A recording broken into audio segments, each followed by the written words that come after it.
Fil-Mużew Nazzjonali tal-Arkeoloġija ġewwa Sebiti kranji ta' Walin li kienu nstabu fl-ipoġġew ta' ħalsa Flini f'wirja bl-isem ta' Alien Headaches, The Hypogeum Skulls Enigma. Dawn kienu nstabu fis-seklu 20. Il-kuratur Sherin Sultana spjegatilna il-karatteristiċi tagħhom jagħmluhom partikolari ħafna. Wieħed mir-rapporti ta' Miżammit jiddiskrivi daw il-krani anke bil-qisien tagħhom għax tajjeb li ngħidu li fis-seklu 20 fil-bidu tas-seklu 20 kien importanti ħafna illi jieħdu l-qisien tal-kranji għax kien hemm dil-teorija għaddejja li prattikament rridu jistudjaw il-kranji tan-nies tal-perjodu neolitiku tal-preistorja jkunu ġej mill-Afrika, jkunu ġej mill-Ewropa, allura kien hemm tip ta' distinction. Il-wirja se tagħti wkoll indikazzjoni tal-kundizzjoni tas-saħħa ta' dawn il-persuni, hekk kif uħud mill-kranji jidher li kellhom forma ta' tumur. Il-fdalijiet ta' snin se jagħti wkoll stampa tad-dieta f'dak iż-żmien.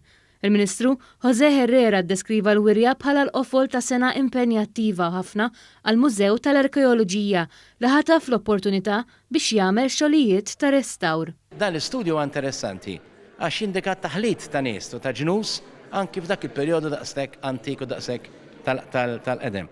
Dan il-mużew mhux l-ikbar wieħed fid-dinja, far from it, però fl-opinjoni tiegħi wieħed mill-iktar mużewijiet interessanti li fid-dinja.